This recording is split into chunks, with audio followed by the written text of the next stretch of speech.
Seri 2 Pedang Kayu Harum. Petualang Asmara. Cerita, Ho Ping Hu. Audiobook, novel silat. Bab 17. Kun Leong tidak kaget lagi melihat ini. Dia sudah tahu sekarang bahwa cara pemberian hormat, atau bersalaman dari orang-orang asing ini adalah dengan jalan berjabat tangan dan mengguncang-guncangnya. Maka dia menyambut sodoran tangan itu dan mereka berjabat tangan. Tuan Yuan de Gama, sungguh tak menyangka akan bertemu denganmu di sini, kata Kun Leong gembira. Yuanita telah mendekat dan dengan sibuk menceritakan dalam bahasanya sendiri kepada kakaknya tentang pertolongan yang diberikan oleh Kun Leong kepada anak buah perahu ikan duyung, yaitu perahu ayahnya itu, ketika perahu ikan duyung diserbu penjahat. Ah, terima kasih banyak, Yap Tai Hiap. Jangan menyebutnya Tai Hiap, dia bisa marah. Namanya Kun Leong. Yuanita mencela kakaknya. Dia benar, Yuan. Kita adalah sahabat, sebut saja namaku, kata Kun Leong. Yuan memandang kepada adiknya, kemudian kepada Kun Leong, lalu tersenyum lebar. Apa pula ini?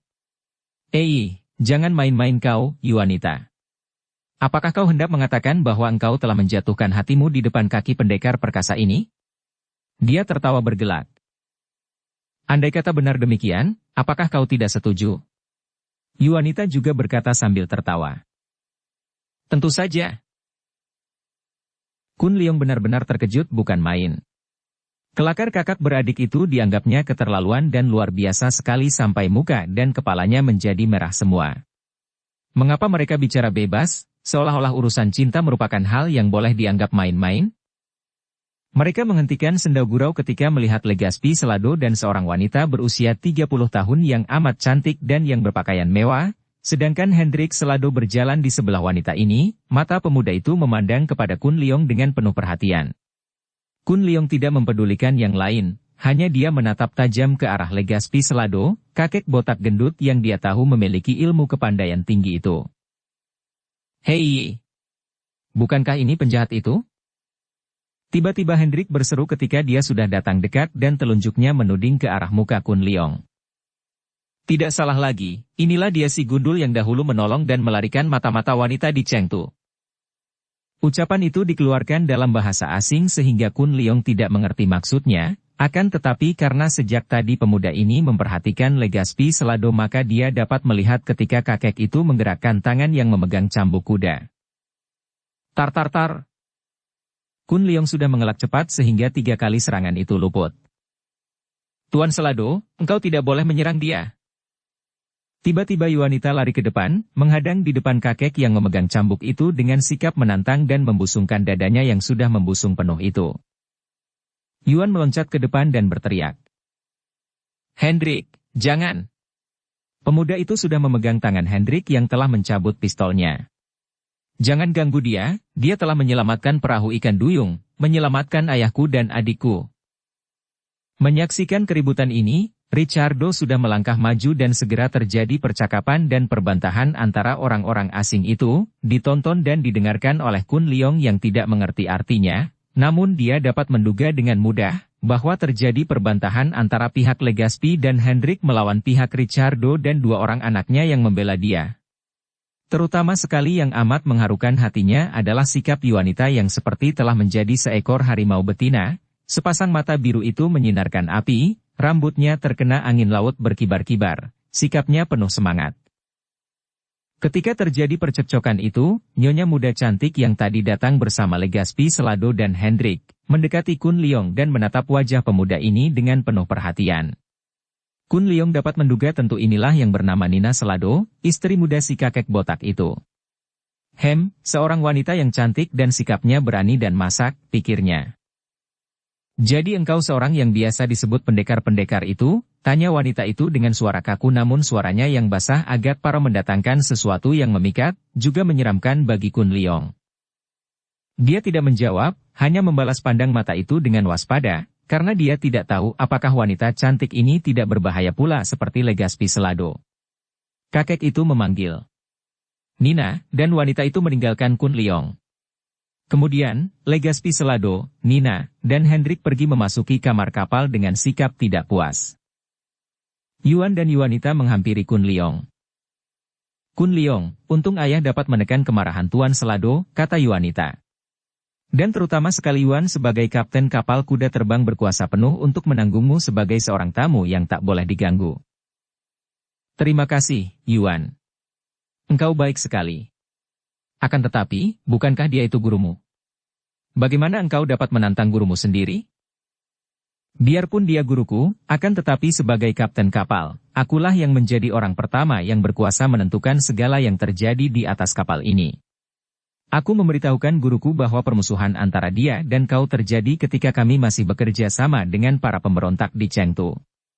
Karena kita semua berada di kapal, tidak ada sangkut pautnya dengan masalah pemberontakan di darat, maka saat itu engkau tidak boleh dianggap musuh. Mari kita masuk ke kamarku dan kita berunding bagaimana baiknya. Kun Leong mengikuti Yuanita dan Richardo de Gama memasuki kamar Yuan yang cukup luas dan mereka duduk menghadapi meja sambil bercakap-cakap. Dari Yuan, mereka semua mendengar penuturan tentang pemberontakan yang gagal dan tentang usaha pendekatan para pedagang asing itu terhadap pembesar pemerintah. Kaisar telah bersikap baik sekali kepada kami. Yuan menutup penuturannya dan menarik napas panjang. Setelah keributan mereda, kami masih diperkenankan untuk mendarat dan berdagang di sekitar pantai Teluk Pohai. Karena itu, maka aku tadinya mengambil keputusan untuk kembali ke barat dan mengabarkan kepada para pedagang yang berniat membawa barang dagangan ke timur. Akan tetapi yang masih memusingkan adalah sikap guruku, Tuan Legaspi Selado dan teman-temannya. Mereka itu tidak merasa puas dengan keputusan dan kebijaksanaan Kaisar. Mereka menganggap bahwa perdagangan di tempat terbatas, yaitu di pantai itu, tidak akan mendatangkan cukup keuntungan, tidak seperti kalau kita dapat mendarat sampai ke pedalaman dan langsung membeli rempah-rempah dari para penduduk pribumi, juga dengan langsung menjual barang-barang kepada mereka, tidak melalui perantara-perantara yang akan memeras di pantai. Karena itu, aku khawatir sekali akan timbul hal-hal tidak menyenangkan seperti pemberontakan kedua dan sebagainya. Apapun yang akan mereka lakukan asal engkau tidak mencampurinya, Yuan. Lebih baik engkau membentuk kelompok sendiri dari pedagang-pedagang yang jujur dan yang memang beritikat baik, semata-mata untuk berdagang dan tidak hendak mencampuri urusan pemerintah dan pemberontakan, kata Kun Leong. Apa yang dikatakan Yap Tai Hiap benar, Yuan, kata Richardo de Gama. Semenjak dahulu, kita bukanlah keluarga pemberontak dan petualang. Kita adalah keluarga pedagang. Yuan mengangguk-angguk. Aku pun tidak suka terseret ke dalam pemberontakan pribumi terhadap kaisar mereka. Akan tetapi sayang hal itu telah terjadi dan tentu kami telah mendapat kesan buruk dari kaisar. Andai kata tidak pernah terjadi persekutuan dengan pemberontak terkutuk itu, agaknya pihak pemerintah akan lebih longgar terhadap kita, apalagi mengingat akan hubungan pemerintah yang makin luas dengan luar negeri berkat pelayaran-pelayaran Laksamana Tehu yang bijaksana. Ada jalan untuk berjasa kepada Panglima Besar Tehu? Tiba-tiba Kun Leong berkata, teringat akan bokor emas di Pulau Ular. Bokor emas pusaka milik Panglima Tehu yang hilang itu terampas orang dan berada tak jauh dari tempat ini. Kalau saja engkau berhasil mengembalikan bokor itu, dan menyerahkannya kembali kepada Panglima Tehu, agaknya engkau akan berjasa besar dan soal izin perdagangan ke pedalaman tentu akan ditinjau kembali. Hahaha. Pendapat yang bagus sekali. Aku setuju 100%. Di mana bokor itu? Tiba-tiba terdengar suara nyaring dan tubuh gendut Legaspi Selado memasuki kamar itu. Yuan bangkit berdiri. Tuan, terpaksa saya menyatakan tidak setuju kalau Tuan hendak membawa kita memperebutkan bokor emas yang menghebohkan itu, yang bukan menjadi hak kita. Legaspi Selado menggerakkan tangannya mencela. Yuan. Mengapa begitu bodoh? Siapa yang ingin merampas bokor? Segala yang telah kita lakukan, dari memperebutkan bokor sampai ikut pemberontak, tiada lain hanya untuk memperoleh kesempatan berdagang sebaiknya. Semua usaha kita gagal, sekarang sahabat muda ini telah menunjukkan jalan yang amat baik. Kita usahakan agar bokor emas itu dapat kita peroleh, kemudian kita haturkan kepada Panglima Tehu, tentu kita mendapat jasa dan tentang perdagangan akan mudah saja. Hahaha. Sahabat Yap Kun Leong yang baik, di manakah bokor itu? Kun Leong adalah seorang muda yang cerdik. Dia sudah terlanjur bicara, kalau merahasiakan, kakek aneh yang sakti ini tentu akan menjadi penghalang dan musuh, dan amat tidak enak kalau terjadi perpecahan di kapal itu. Kakek itu lihai, baik sekali kalau diajak bersama-sama merampas Bokor karena Pulau Ular merupakan tempat yang berbahaya. Apalagi dua orang datuk itu, Bantok Choaong Ouyang Kok dan putranya, Ouyang Bow, dibantu lagi oleh Toat Beng Hoatsu dan semua anak buah mereka, bukan merupakan lawan ringan. Memang kita harus bekerja sama, akhirnya dia berkata setelah semua duduk.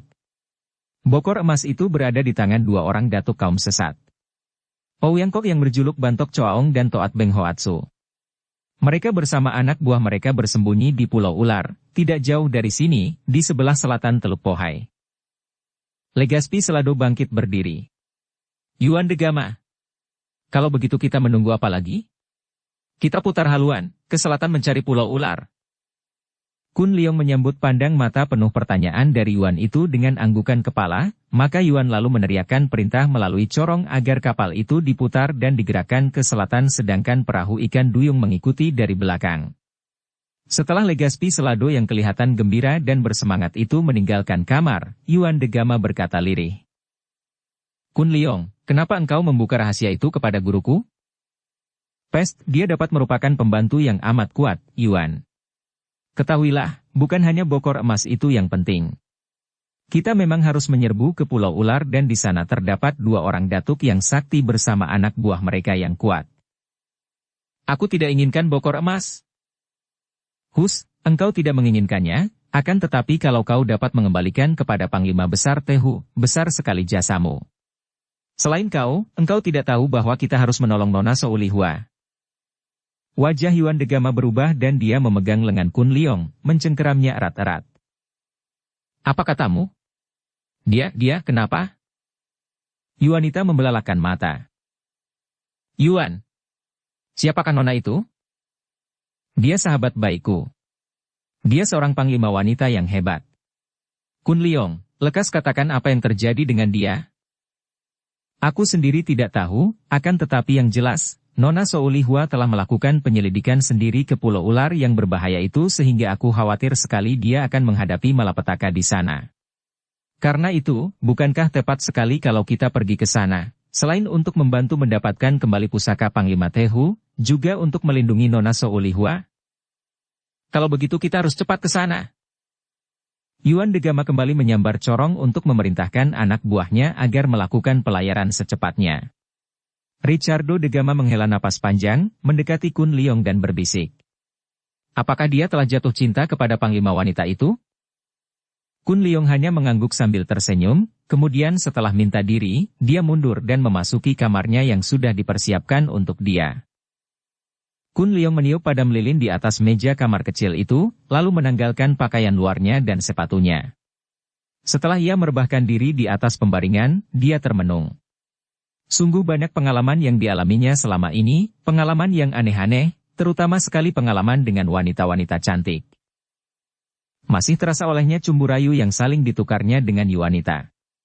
Di dalam kegelapan kamarnya itu, terbayanglah wajah Yuanita yang cantik, terdengar bisikan halus menggetar yang suaranya asing itu. Akan tetapi tak lama kemudian, wajah wanita yang dibayangkannya ini sudah berganti rupa, berubah menjadi wajah Yobi Kiok. Kemudian berubah lagi menjadi wajah Soulihua, wajah Chia Giokeng, dan akhirnya berubah menjadi wajah Lim Visian yang takkan pernah dilupakannya. Diam-diam Kun Leong menghela napas panjang. Mengapa hidupnya terisi oleh pertemuan-pertemuan yang mengesankan dengan berbagai gadis cantik itu? Dan mengapa setiap kali bertemu dengan darah jelita, dia merasa tertarik dan suka? Apakah ini yang disebut mata keranjang? Apakah dia mata keranjang? Adakah di dunia ini seorang pemuda yang tidak suka melihat darah jelita? Apakah hanya dia yang selalu merasa tertarik, ingin bercakap-cakap dengan mereka, ingin bersahabat dengan mereka dan ingin mencium bibir yang segar kemerahan itu? Kotorkah pikiran seperti ini?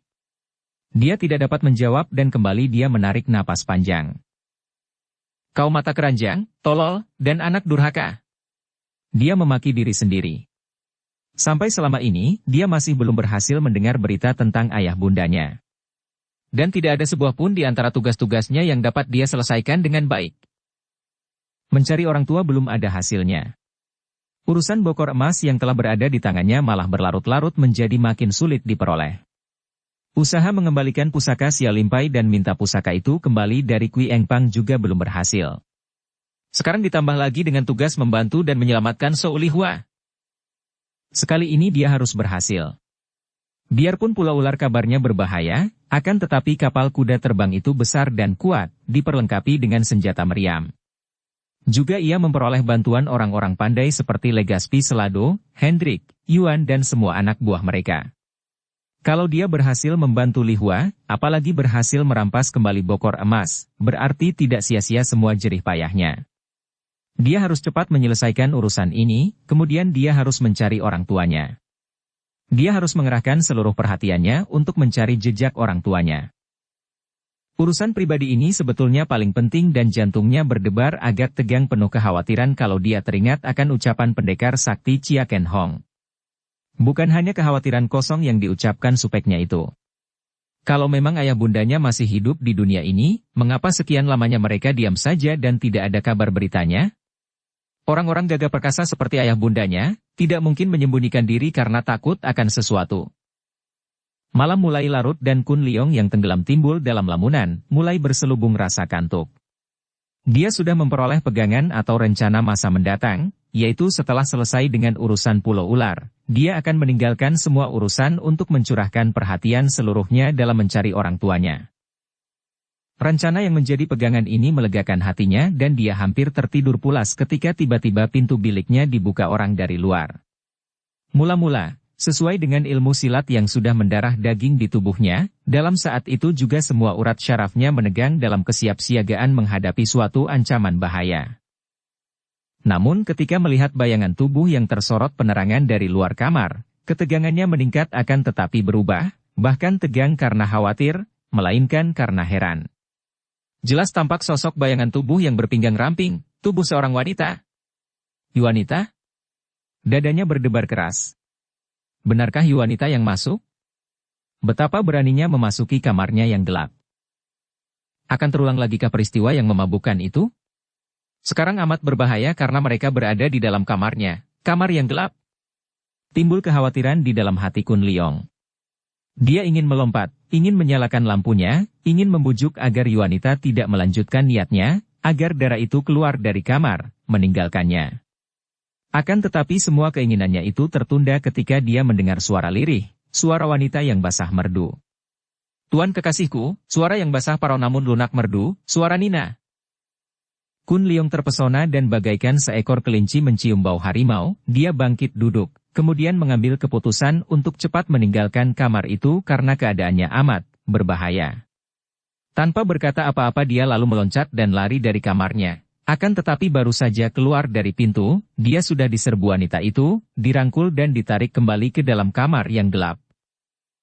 Wanita itu melempar daun pintu tertutup, kemudian terdengar langkahnya mendekatinya, membuat Kun Leong menggigil dan duduk di atas pembaringannya, tak dapat mengeluarkan suara sedikit pun. Yuan gelap amat, wanita itu berbisik lagi akan tetapi kini dua buah tangan meraba pundak Kun Leong. Dua buah lengan merangkul dan sebuah tubuh yang lunak hangat mendekapnya, sepasang bibir yang basah terengah-engah menjelajahi mukanya untuk kemudian berhenti mengecup mulutnya dalam sebuah ciuman yang membuat Kun Leong hampir pingsan. Tak pernah dia dapat membayangkan akan ada ciuman seperti itu. Yuanita sudah merupakan pengalaman luar biasa ketika menciumnya, akan tetapi dibandingkan dengan ini, Yuanita bukan apa-apa. Ciuman wanita ini seolah-olah menembus jantungnya, terasa sampai di tulang sumsum dan membuat seluruh tubuh Kun Leong panas dingin, kaki tangannya menggigil, kepalanya berdenyut dan pandang matanya berkunang. Hai!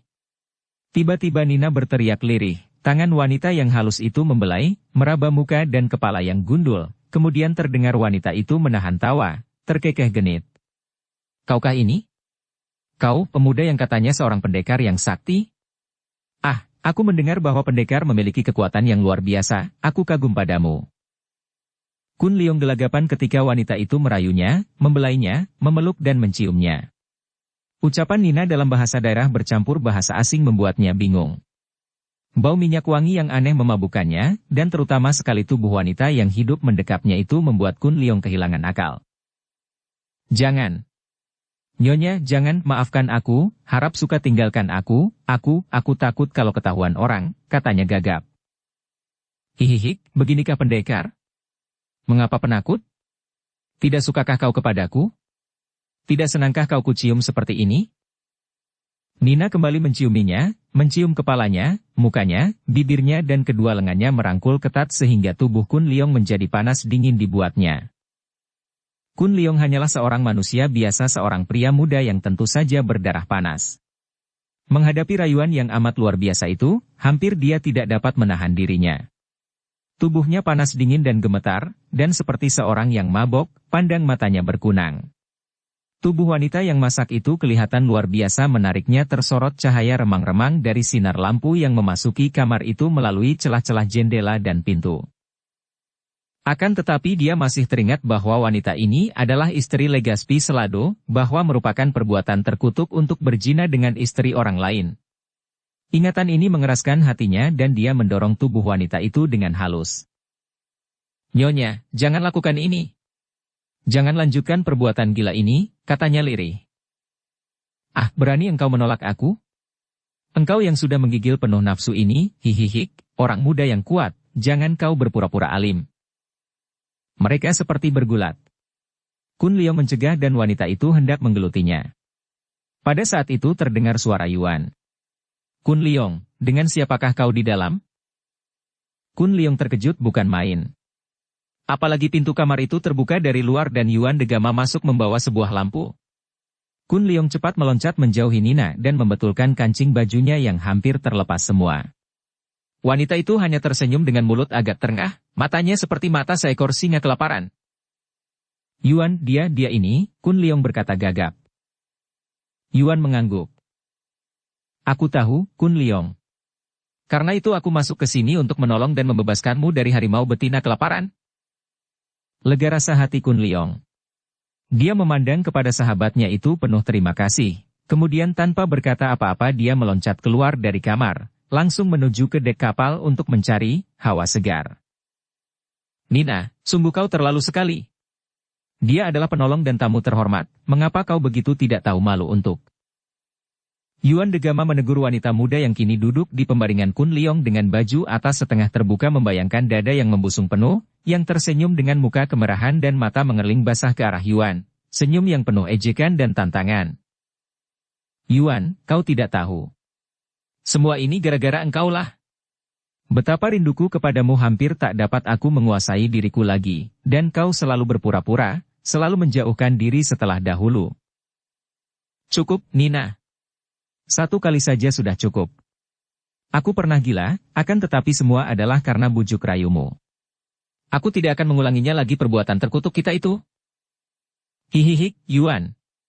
Ketahuilah, aku tidak sengaja masuk ke kamar ini.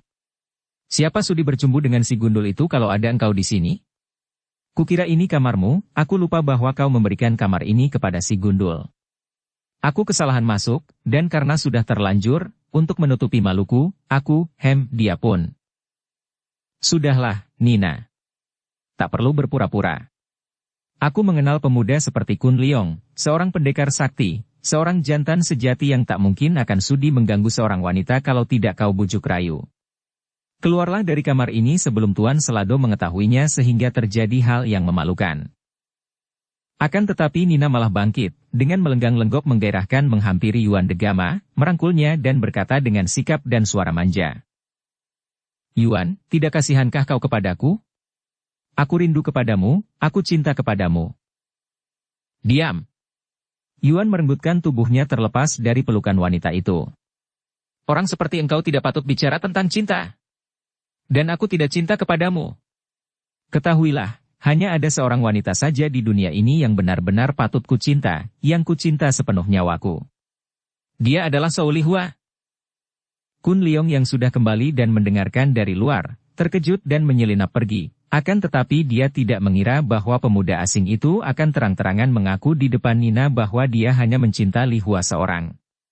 Diam-diam Kun Leong merasa terharu dan kasihan kepada Yuan Degama. Lihua adalah seorang gadis gagah perkasa dan keras hati, murid tunggal pendekar sakti Tehu yang berkedudukan tinggi. Mungkinkah seorang darah seperti Lihua akan dapat membalas cinta seorang pemuda asing seperti Yuan Degama? Terjadi kegaduhan di kamar itu karena dengan berkeras Yuan menolak bujuk rayu Nina. Akhirnya tampak oleh Kun Leong yang menyelinap bersembunyi betapa Nina berlari keluar dari kamar itu sambil terisak menangis. Diam-diam Kun Leong merasa kasihan juga kepada wanita itu, maka dia menyelinap dan membayangi dari jauh untuk melihat apa yang akan terjadi dengan wanita yang dianggapnya bernasib malang itu. Biarpun dia sendiri belum berpengalaman, namun dia dapat merasakan bahwa wanita itu tersiksa oleh nafsunya sendiri, nafsu yang mendesak-desaknya membutuhkan penyaluran, akan tetapi celaka bagi wanita itu, dua orang pria muda yang ditemuinya, dia sendiri dan Yuan de Gama, tidak bersedia melayaninya. Nina berlari menuju ke sebuah kamar di sudut depan, akan tetapi sebelum dia mengetuk pintu kamar itu, pintu kamar dibuka orang dan keluarlah Legaspi Selado. Kakek botak itu membawa sebuah botol yang tinggal sedikit isinya, mukanya merah dan begitu melihat Nina, dia mengayun tangan kirinya menampar. Plak! Aug! Nina menjerit lirih dan mengelus pipinya yang membengkak merah, matanya terbelalak memandang suaminya. Melihat ini, Kun Leong merasa tangannya gatal dan hatinya panas. Kalau dia tidak ingat bahwa yang menampar adalah suami sedangkan yang ditampar adalah istrinya, tentu dia sudah keluar menegur kakek botak itu. Perempuan rendah. Perempuan tak tahu malu. Legaspi Selado memaki lalu menenggak minuman keras yang masih tinggal sedikit di dalam botol. Setelah itu sekali mengayun tangan, botol yang sudah kosong itu melayang jauh sekali keluar dari kapal menuju ke laut gelap. Kun Leong mendengar betapa Nina bicara dengan penuh semangat, agaknya wanita itu marah-marah, mengata-ngatainya dengan gerakan tangan dan sambil bercucuran air mata. Dia sama sekali tidak mengerti apa yang dikatakan wanita itu, akan tetapi dia melihat betapa Nina kelihatan berduka, penasaran, dan marah sekali sedangkan Legaspi Selado hanya menunduk, kemudian kakek itu menggerakkan pundak dengan acuh tak acuh dan pergi meninggalkan Nina. Wanita itu membanting-banting kaki, berteriak-teriak dan menangis. Tak lama kemudian muncullah seorang pemuda yang bukan lain adalah Hendrik Selado, putra Legaspi Selado. Melihat pemuda ini, Nina menubruk dan merangkulnya, bergantung pada pundak pemuda itu, dan menangis terisak-isak. Hendrik mengeluarkan kata-kata menghibur, bahkan mencium pipi ibu tirinya, kemudian dia menarik tubuh ibu tirinya, diajak memasuki kamar dan lenyaplah kedua orang itu di balik pintu kamar yang tertutup. Kun Leong berdiri tertegun. Semua pengalaman tadi merupakan hal yang baru dan aneh sekali. Kelakuan Nina benar-benar mengejutkan hatinya. Tiba-tiba terdengar suara tarikan napas panjang di belakangnya. Dia cepat menengok dan melihat bahwa Yunita telah berdiri tak jauh dari situ. Keluarga yang luar biasa, Yuanita berkata lirih. Kotor dan mengerikan sekali. Kun Leong menghampiri. Apa maksudmu, Yuanita? Aku tidak mengerti. Mereka itu, Yuanita mengangkat muka ke arah pintu kamar di mana ibu tiri dan pemuda itu tadi lenyap. Sungguh mengerikan. Tentu engkau tidak mengerti apa yang diucapkan oleh Nina tadi kepada suaminya. Kun Leong menggeleng kepalanya dan memandang wajah Dara itu penuh perhatian. Wajah yang cantik sekali, agak pucat tertimpa sinar bulan, agaknya Dara itu terkejut menyaksikan adegan yang menegangkan tadi antara Nina, suaminya dan putra tirinya. Dia menegur dan menyalahkan suaminya. Dia berkata bahwa dia tidak pernah mendapat kepuasan batiniah dari suaminya. Dia mengatakan bahwa suaminya hanya namanya saja suami, akan tetapi tidak pernah mencintanya, tidak pernah memperlakukannya sebagai istri, tidak pernah tidur dengannya. Dia bilang, suaminya yang terkenal sebagai seorang sakti dan kuat itu hanyalah seorang yang mati kejantanannya, tidak mampu lagi melakukan kewajiban seorang suami terhadap istrinya. Nina menuntut dan mengatakan bahwa dia adalah seorang wanita yang masih muda, yang membutuhkan cinta kasih seorang pria.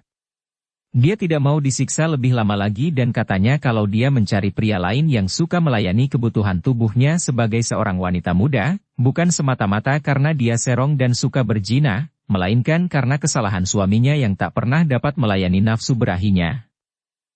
Sudahlah, Yuanita, sudah cukup, kata Kun Leong yang menjadi merah sekali mukanya sampai kepalanya. Dia merasa heran sekali akan kebebasan sikap dan kata-kata orang wanita barat ini. Begitu bebas bicara tentang urusan yang bagi bangsanya merupakan pelanggaran susila yang memalukan. Sungguh pun dia sendiri tidak melihat sebabnya mengapa urusan manusia ini dianggap pantang untuk dibicarakan. Yuanita memegang lengan Kun Leong dan tanpa berkata-kata kedua orang muda ini berjalan bergandeng tangan menuju ke ujung kapal yang sunyi. Kasihan sekali Nina, kata Yuanita. Dia hanya dipermainkan oleh nafsu berahi dan tidak mengenal cinta kasih.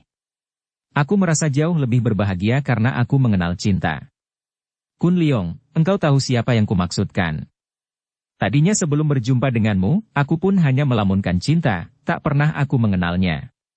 Akan tetapi, begitu bertemu denganmu, tahulah aku apa yang disebut cinta itu, Kun Leong, dan setelah mengenal cinta, nafsu berahi sama sekali bukan hal yang terpenting. Mereka duduk di atas dek di ujung kapal yang sunyi dan agak gelap karena terselimut bayangan tiang-tiang layar dan tidak tampak dari tempat penjagaan di atas. Duduk berdampingan dan sejenak mereka tidak bicara, hanya saling pandang dengan bantuan sinar bulan yang menimpa di atas wajah masing-masing. Kemudian Kun Leong menarik napas panjang dan berkata, "Tetap saja aku harus mengecewakan hatimu, Yuanita. Aku tidak dapat membalas cinta kasihmu yang demikian murni, bahkan agaknya aku tidak akan pernah dapat jatuh cinta kepada wanita yang manapun juga." Yuanita menatap wajah pemuda gundul itu dengan tajam penuh selidik, kemudian dia berbisik. "Aku tahu bahwa engkau tidak dapat mencintaku, Kun Leong. Mungkin seleramu berbeda dan kau tidak dapat memandang aku sebagai seorang wanita cantik yang menarik hatimu karena aku memang seorang asing. Mataku kebiruan tidak seperti matamu yang hitam, rambutku keemasan tidak seperti rambutmu yang hitam arang dan kulit tubuhku putih berbulu halus seperti kulitmu yang kekuningan dan halus licin tak berbulu. Akan tetapi, kalau kau bilang bahwa kau tidak akan pernah dapat jatuh cinta kepada wanita yang manapun, hal itu, bagaimana aku dapat percaya? Percaya atau tidak terserah, Yuanita, akan tetapi setelah melihat segala peristiwa tentang cinta, aku menjadi ngeri untuk jatuh cinta." Mengapa? Karena melihat cinta yang ada sekarang ini bagiku tampak palsu dan hanya mendatangkan kesengsaraan belaka. Cinta yang banyak disebut-sebut orang, cinta antara pria dan wanita, cinta antara sahabat, cinta antara orang tua dan anak-anaknya, cinta antara manusia dengan Tuhannya, antara manusia dengan tanah airnya, antara manusia dengan dunia, harta, kemuliaan, kedudukan dan lain-lain, ternyata hanyalah pengikatan diri belaka. Cinta yang ada sekarang ini adalah pengikatan diri, dan dengan apapun juga kita mengikatkan diri, berarti kita menanam bibit kesengsaraan. Bibit itu berakar di hati, kita terikat, dan sekali waktu tentu akan datang saat perpisahan sehingga akar yang sudah mengikat itu akan membuat hati kita terluka dan membuat kita sengsara. Ikatan itu akan mendatangkan cemburu, iri hati, dendam dan kebencian, karena itu cintakah ikatan itu? Kurasa bukan. Yuanita memandang kepada Kun Leong dengan mata terbelalak. Tentu saja itu cinta. Cinta antara pria dan wanita yang disebut asmara. Cinta seperti itu memang mengandung pengikatan diri, ingin memilikinya sendiri, ingin memberi dan diberi, ingin menikmati kesenangan, dan tentu saja di situ terdapat pula cemburu, iri, dendam dan kebencian. Itulah memangnya cinta. Kun Leong tersenyum dan memandang wajah yang cantik itu. Kalau begitu, kasihan sekali orang yang terjun ke dalam jurang cinta, berarti hanya menanti kesengsaraan hidup belaka. Aku tidak mau terperosok ke dalam perangkap cinta yang hanya menimbulkan kesengsaraan seperti itu, Yuanita. Habis kalau menurut pendapatmu, apakah cinta itu? Kun Leong menggeleng kepalanya yang gundul. Aku sendiri tidak tahu, Yuanita. Aku belum mengenal cinta, karenanya aku tidak berani jatuh cinta. Yuanita merangkul dan merebahkan dirinya di atas pangkuan Kun Leong, menarik napas panjang. Orang yang menajiskan cinta asmara seperti engkau ini, Kun Leong, sekali jatuh cinta benar-benar tentu akan hebat sekali. Sungguh buruk nasibku, tidak dapat memiliki cinta seorang pria seperti engkau. Jangan berduka, Yuanita. Betapapun juga, aku tetap sahabatmu, sahabat yang baik yang siap mengorbankan nyawa demi untuk membelamu. Mendengar ucapan ini, ucapan yang sebenarnya biasa saja bagi seorang yang berwatak pendekar, membuat hati wanita terharu sekali dan dia terisak menangis di atas dada Kun Leong yang memeluk dan menghiburnya, mengelus rambutnya. Sampai lama mereka berdiam diri, karena bagi mereka, kata-kata sudah tidak ada artinya lagi, detak jantung dan perasaan mereka melebihi 1000 kata-kata indah. Tak lama kemudian, Kun Leong berkata, "Yuanita, kembalilah kau ke kamarmu. Biarpun aku suka sekali berada di sini bersamamu, akan tetapi kau tahu bahwa pertemuan seperti ini amatlah berbahaya bagi kita berdua dan tidak baik bagi namamu. Engkau adalah seorang dara terhormat, tidak seperti Nina. Maka kalau ada yang melihatnya, tentu namamu akan tercemar. Pergilah tidur, sahabatku yang baik. Yuanita menghela napas, melepaskan diri dari atas pangkuan Kun Leong, bangkit berdiri dan membereskan rambutnya yang kusut. Sejenak dia memandang wajah pemuda itu lalu berkata, "Selama hidupku, pertemuan kita malam ini takkan pernah kulupakan, Kun Leong. Apapun yang terjadi dengan diriku, di lubuk hati selalu tersimpan cinta kasih murni untukmu. Ah, engkau memang seorang dara yang baik sekali." Kun Leong merangkul dan mencium dahi dara itu. Ciuman yang mesra dan lembut seperti ciuman seorang kakak kepada adiknya, akan tetapi sikap dan ciuman ini seperti merobek hati wanita. Dara itu terisak, merenggutkan dirinya lalu membalik dan melarikan diri kembali ke kamarnya. Kun Leong berdiri tertegun, menyesal bahwa dia terpaksa harus menyakiti hati seorang dara sebaik Yuanita dengan menolak cintanya. Belum juga Kun Leong pulas, tiba-tiba dia mendengar suara orang-orang di atas dek, terdengar suara pukulan dan orang merintih. Seperti dia sendiri yang merasakan pukulan itu, Kun Leong meloncat turun dan lari keluar dari kamarnya. Di atas dek itu dia melihat seorang pribumi merintih-rintih dan merangkak di depan kaki seorang laki-laki asing yang bertubuh tinggi besar. Laki-laki itu dengan suara kaku membentak, "Hayo kau mau mengaku tidak bahwa kau telah membunuh nona itu?" Orang pribumi yang kurus itu berlutut dan berkata dengan logat orang daerah pantai Pohai, "Ampunkan saya, Tuan, ampun. Saya sungguh mati tidak melakukan pembunuhan itu." "Bu!" Sebuah pukulan disusul tendangan membuat tubuh kurus itu terguling-guling. Penyiksa itu kembali membentak, "Hayo, mengaku atau tidak? Tuan Muda Hendrik sendiri melihatmu melakukan pembunuhan dan kau masih hendak mungkir? Hayo mengaku."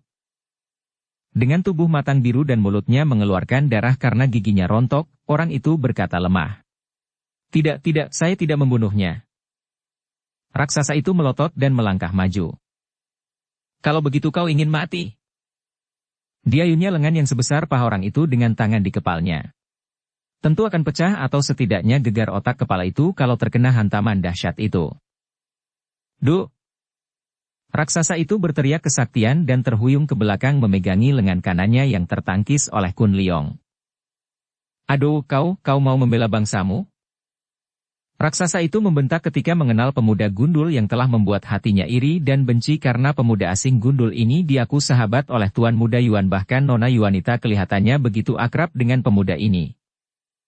Menyaksikan orang disiksa tanpa jelas kesalahannya, saya tidak peduli dia itu bangsa apa.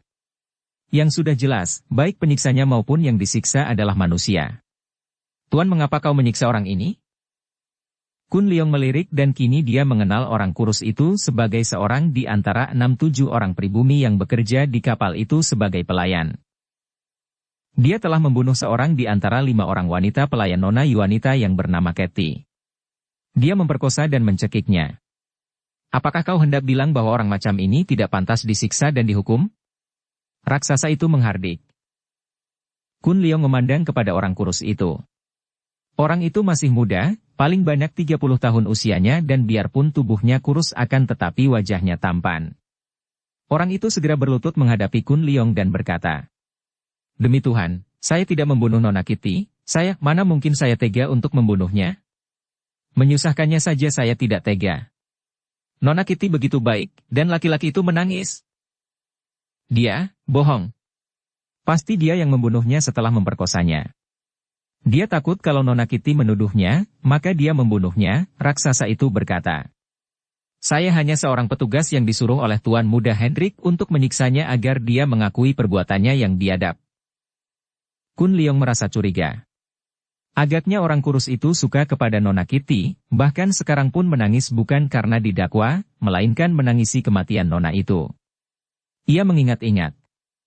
5 orang pelayan wanita itu memang cantik dan genit-genit. Agaknya seorang laki-laki muda seperti si kurus ini, dengan wajahnya yang tampan, tidak perlu harus menggunakan paksaan untuk bermain-main dengan seorang di antara mereka. Soal pembunuhan adalah soal yang ruwet kalau tidak dilihat sendiri buktinya. Memaksa orang melakukan pengakuan dengan cara menyiksa adalah perbuatan yang biadab, tidak kalah biadabnya dengan pemerkosa dan pembunuh. Seorang penegak hukum adalah seorang yang menentang dan memberantas perbuatan jahat. Akan tetapi apa jadinya dunia ini kalau si penegak hukum lebih kejam, lebih ganas, lebih ngawur, dan lebih jahat daripada si penjahat sendiri? Seperti semua bangsamu, engkau tentu seorang bertuhan, dan perbuatanmu ini mencemarkan ketuhanan, juga kau sebagai seorang manusia. Dia pun manusia, perbuatanmu ini jelas melanggar peri kemanusiaan. Tak perlu lagi bicara tentang keadilan dan kebebasan seorang manusia. Dia boleh jadi bersalah, akan tetapi pemeriksaan harus dilakukan dengan teliti dan hukuman dijatuhkan sesuai dengan kesalahannya. Untuk itu telah tersedia di daerah. Mengapa kau menggunakan hukum rimba? Ribut-ribut itu menarik perhatian orang dan muncullah berturut-turut Yuan de Gama, Yuanita, Richardo de Gama, Hendrik, Nina dan Legaspi Selado sendiri. Yuan de Gama heran melihat Kun Leong bertengkar dengan seorang anak buah yang terkenal sebagai tukang pukulnya Hendrik Selado. Kun Leong, apa yang terjadi? Dia bertanya. Yuan, aku hanya mencegah penyiksaan sewenang-wenang. Orang ini dituduh melakukan pembunuhan. Pembunuhan yang tidak diketahui dilakukan oleh siapa sepatutnya diselidiki oleh orang pandai, menggunakan kecerdikan untuk membongkar rahasia itu. Akan tetapi kulihat sekarang, usaha penyelidikan diserahkan kepada segala macam tukang pukul yang kasar, kejam dan sepatutnya menjadi penjahat. Dimaki seperti itu di depan banyak orang, apalagi di situ terdapat Hendrik yang menjadi majikannya, raksasa itu marah sekali dan sambil menggereng dia sudah menerjang Kun Leong dengan gaya seorang petinju jagoan. Kepalan kanannya menghantam lurus ke arah dada Kun Leong sedangkan kepalan kirinya dari bawah melakukan uppercut, yaitu pukulan dengan lengan ditekuk, dari bawah menyambar ke atas mengarah dagu lawan. Dua pukulan ini dilakukan susul-menyusul dan hanya berselisih 2 detik saja. Kun Leong bersikap tenang. Dari gerakan pundak raksasa itu saja dia sudah tahu ke arah mana dua kepalan itu menyerang dirinya. Setelah pukulan mendekat, secepat kedua tangannya bergerak dari kanan kiri, membuat gerakan memotong dengan tangan terbuka. Krek! Krek! Oh! Raksasa itu terpelanting, mengaduh-aduh menggerak-gerakkan kedua tangannya yang sudah patah tulang lengan dekat pergelangan dan menimbulkan rasa nyeri yang menusuk jantung. Kau berani melukai orangku? Hendrik menghampiri Kun Leong yang bersikap tenang dan sama sekali tidak mempedulikan pemuda ini, karenanya Kun Leong mencurahkan sebagian besar perhatiannya ke arah Legaspi Selado yang dianggapnya orang yang paling berbahaya. Tahan! Yuan melompat maju menghalangi Hendrik. Hendrik, kau tidak boleh menimbulkan ribut-ribut di kapal ini. Tapi dia melukai orangku, Yuan. Semua mata melihat bahwa orangmu yang memukul, Kun Leong hanya menangkis. Aku tidak ingin terjadi ribut di sini. Aku adalah kapten kapal ini, akulah yang bertanggung jawab akan segala urusan. Siapapun juga, bahkan ayahku sendiri, kalau berada di kapal ini harus tunduk kepada keputusanku sebagai kapten kapal. Aku yang bertanggung jawab dan membela kapal ini dengan keamanannya, ku pertaruhkan nyawa sebagai seorang kapten. Urusan ini, aku yang berhak untuk menyelidiki. Hendrik terpaksa mundur dan Yuan menghampiri laki-laki yang masih berlutut dan menundukkan mukanya, merintih perlahan karena tubuhnya nyeri semua akibat penyiksaan raksasa tadi yang kini telah dibawa pergi semuanya untuk mengobati kedua lengannya. Hayo katakan terus terang, apa yang kau ketahui tentang pembunuhan itu, kata Yuan kepada orang tersiksa tadi. Sedangkan Yuanita mendekati Kun Leong dan merasa kaget dan ngeri mendengar bahwa seorang di antara pelayan-pelayannya telah diperkosa dan dibunuh orang. Orang itu mengangkat muka memandang Yuan de Gama, kemudian melirik ke arah Hendrik dan menunduk lagi, menangis. Sebagian besar perhatiannya ke arah Legaspi Selado yang dianggapnya orang yang paling berbahaya. Kun Leong yang mengikuti semua ini dengan pandang mata tajam, melihat betapa orang itu tadi memandang Yuan de Gama penuh permohonan dan pertolongan, kemudian lirikannya kepada Hendrik penuh ketakutan melihat betapa Hendrik memandangnya dengan mata melotot penuh ancaman maut. Melihat semua itu, Kun Leong berkata kepada orang yang menangis itu. Kawan, kau dituduh membunuh, kalau kau tidak mengaku, mungkin kau akan dihukum mati, dan sungguh tidak enak mati penasaran sebagai seorang pembohong. Kalau kau bercerita terus terang, andai kata kau mati pun, kau mati sebagai seorang terhormat dan gagah. Pula, kalau kau tidak bersalah, mengapa takut bicara? Mendengar ini, orang itu mengangkat mukanya dan berkata kepada Yuan. Tuan muda Yuan, saya telah berhutang banyak budi kepada Tuan, maka saya akan bercerita terus terang.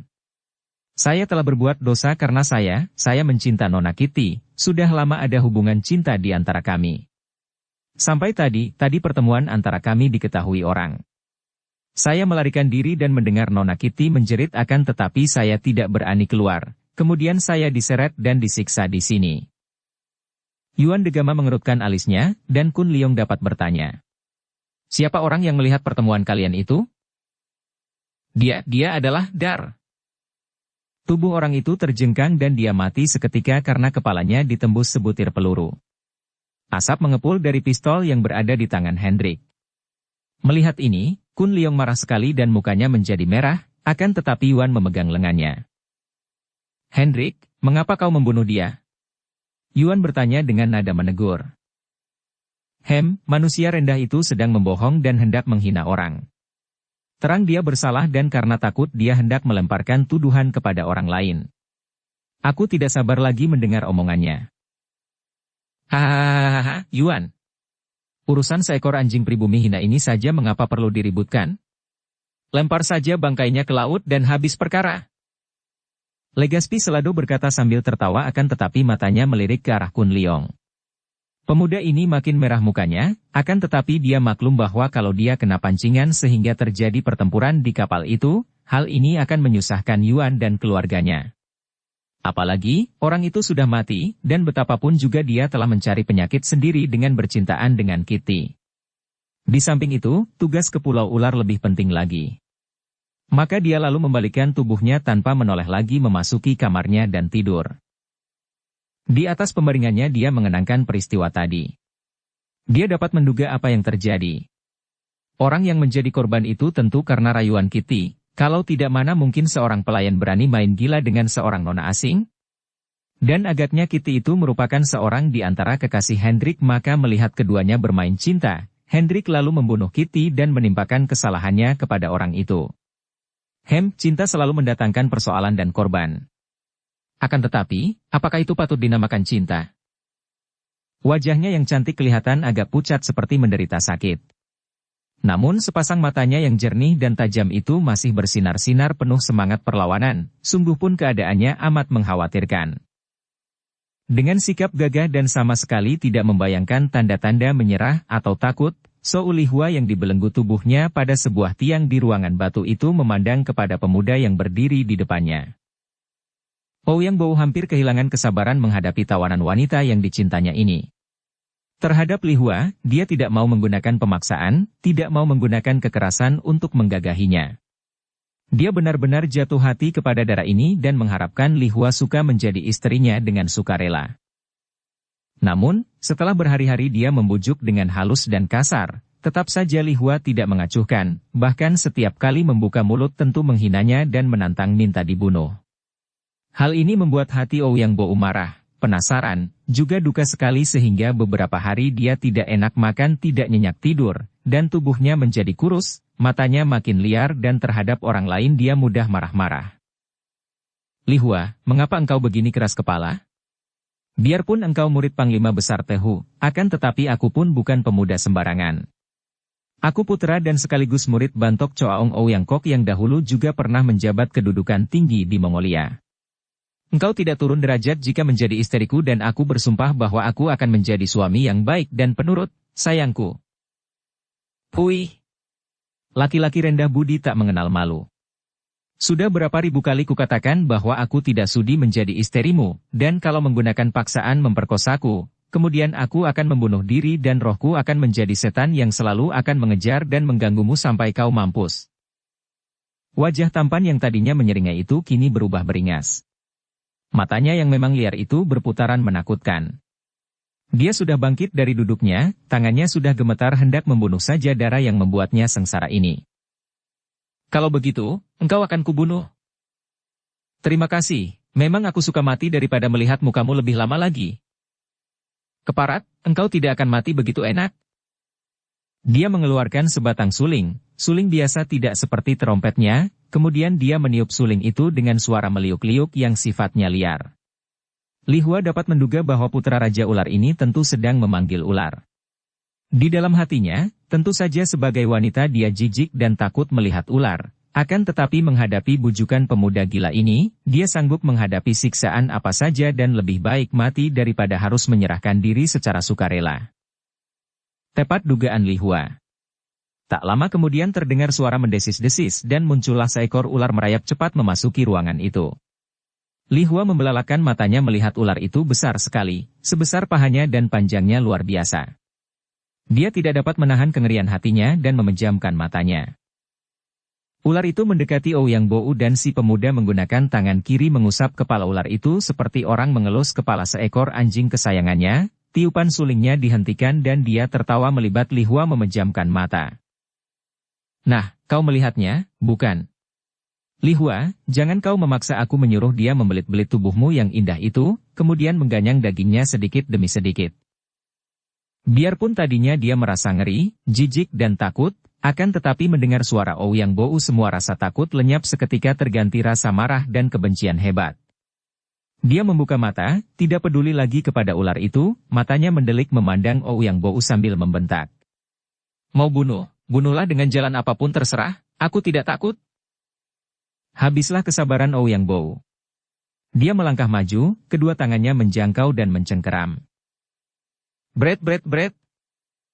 Pakaian yang melekat di tubuh Li Hua cabik-cabik sehingga sebagian besar tubuh darah itu telanjang. Li Hua meludah sambil mengerahkan tenaganya. Air ludah itu dapat dijadikan senjata untuk menyerang lawan, akan tetapi Ouyang Bou yang lihai dapat mengelak, kemudian meniup lagi sulingnya. Ular besar yang berwarna hitam berbelang hijau dan merah itu mengangkat kepala agak tinggi, matanya bersinar-sinar menoleh ke arah Li Hua, lidahnya yang panjang dan berwarna itu menjilat-jilat keluar. Kemudian dengan lambat karena tubuhnya yang besar membuat gerakannya lamban, ular itu merayap menghampiri Li Hua. Li Hua mencoba untuk bersikap tabah membuka mata lebar-lebar memandang binatang itu, menekan rasa jijiknya dan mencari akal bagaimana dia akan dapat melepaskan diri dari bahaya maut ini. Namun dia tidak dapat menemukan jalan itu, dan agaknya terpaksa dia harus menerima kematian oleh ular itu.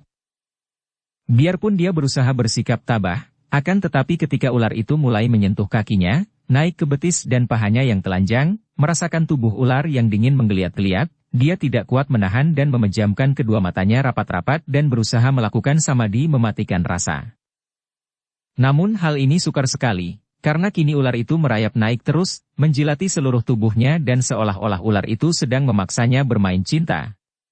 Dia hampir pingsan akan tetapi masih mendengar suara Ouyang Bou.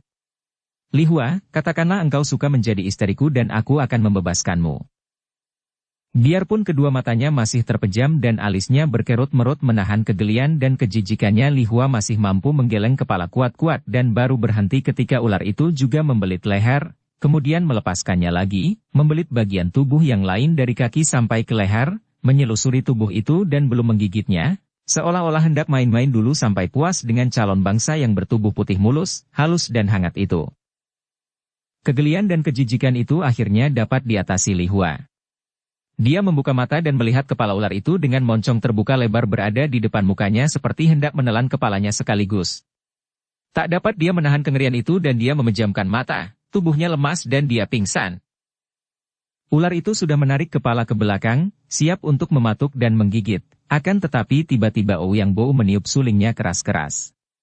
Ular itu terkejut, menoleh ke arah majikannya, lehernya bergoyang-goyang seperti dalam keadaan ragu-ragu, akan tetapi suara suling makin hebat, penuh ancaman kepadanya. Ular yang sudah terlatih ini, lalu mengendurkan libatan, perlahan-lahan merayap turun dan meninggalkan ruangan itu. Dengan mata merah saking marah dan kecewanya, Ouyang Bou menanti sampai Li Hua mengeluh dan membuka mata. Darah itu, terheran akan tetapi jelas merasa lega karena dia menarik napas panjang ketika melihat dia masih terbelenggu dan ular mengerikan itu telah tidak ada lagi. Mimpikah dia tadi? Mimpi menyeramkan dan sekarang baru bangun dari tidur. Akan tetapi Ouyang Bou masih berdiri di depannya.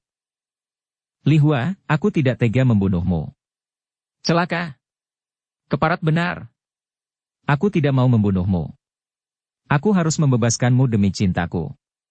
Akan tetapi, kalau aku tidak boleh memiliki hatimu, aku harus memiliki tubuhmu. Aku akan memperkosamu. Cih, laki-laki pengecut, rendah dan tak tahu malu. Li Hua mendesak. Ouyang Bo tidak mempedulikan makian darah itu, tubuhnya bergerak ke depan, kedua tangannya menyambar 4 kali dan Li Hua telah tertotok, totokan yang membuat kedua lengan dan kedua kakinya lumpuh. Pemuda itu lalu membuka belenggu kaki tangan, memondong tubuh Li Hua dan membawanya pergi ke dalam kamarnya sendiri. Dia sudah melempar tubuh Li Hua ke atas pembaringannya dan mulai membuka bajunya sendiri ketika tiba-tiba dia dikejutkan oleh suara kentungan gencar dari luar. Tanda bahaya. Segencar itu kentungan dipukul, bukan hanya satu melainkan banyak sekali, tanda bahwa bahaya yang mengancam pulau ular bukanlah main-main. Dia mengancingkan lagi bajunya dan menoleh kepada Li Hua. Kau tunggu sebentar, manis, aku hendak melihat apa yang terjadi di luar. Dia lalu meloncat keluar, maklum bahwa totokannya yang membuat darah itu lumpuh akan bertahan sampai beberapa jam lamanya. Li Hua tak dapat bergerak, atau lebih tepat tidak dapat menggerakkan kedua kaki tangannya, hanya lehernya saja yang dapat digerakkan. Dia rebah telentang, pakaiannya setengah telanjang, robek-robek tidak karuan dan dia mendengar suara di luar dengan teliti dan penuh harapan. Apakah pertolongan datang? Gurunya? Pasukan gurunya? Atau Panglima Tio Guan? Bahkan mungkin juga pendekar sakti Chia Keng Hong. Akan tetapi terdengar suara ledakan-ledakan senjata dan dia makin heran. Biasanya yang menggunakan senjata api hanyalah orang-orang asing. Yuan. Jantungnya berdebar-debar penuh harapan, bukan hanya harapan tertolong, akan tetapi harapan berjumpa dengan Yuan de Gama. Baru sekarang dia sadar dengan hati kaget sekali bahwa dia mencinta pemuda asing itu. Tak terasa lagi air mata bertitik turun di atas pipinya. Akan tetapi dia khawatir lagi melihat yang berkelebat masuk adalah Ouyang Bo. Muka pemuda itu agak pucat dan tanpa berkata-kata pemuda itu kembali membelenggu kaki dan tangan Li Hua, kemudian menyambar pedang ular yang tergantung di atas dinding kamarnya itu, menyambar pula kantung jarum merahnya yang amat berbahaya, dan meloncat keluar dari kamar itu setelah menutup dan mengunci pintu kamar itu dari luar. Li Hua menarik napas panjang. Dia benar-benar kecewa dan menyesal. Siapa kira pemuda gila itu ingat untuk membuat dia makin tidak berdaya. Kalau tidak terbelenggu, mungkin perlahan-lahan dia dapat membuyarkan totokan dan dapat bebas, akan tetapi sekarang, andai kata totokannya buyar sekalipun, dia tetap saja masih terbelenggu dan tidak dapat bebas. Namun dia masih penuh harapan dan di hatinya bertanya-tanya, apakah yang sedang terjadi di luar? Setiap pagi, permukaan bumi dimulai dengan kesunyian dan keheningan yang indah sekali. Seperti pagi hari itu. Harinya indah sekali.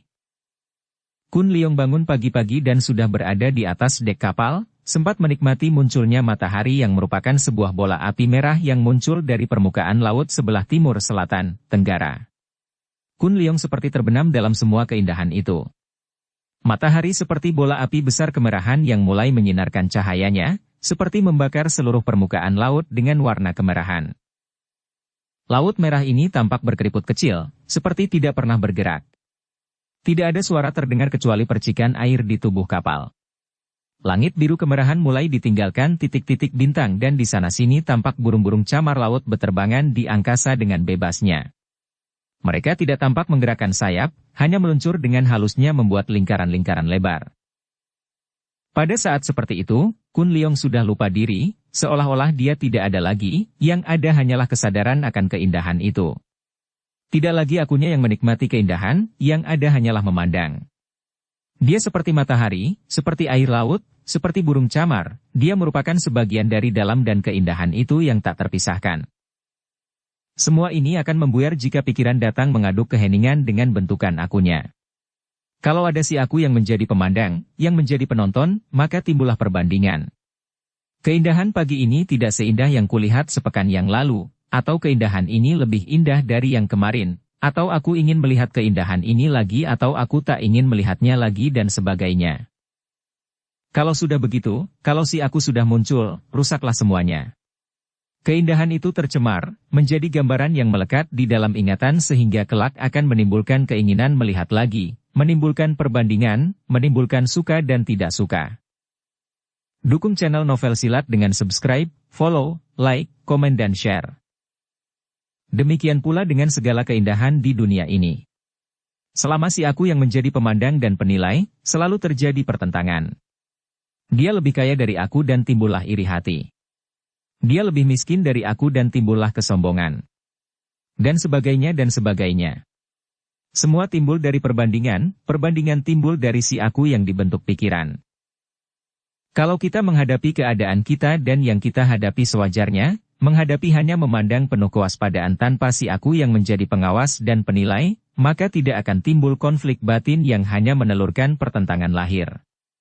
Kalau sudah begitu, baru ada kemungkinan kita melakukan setiap perbuatan berdasarkan kasih.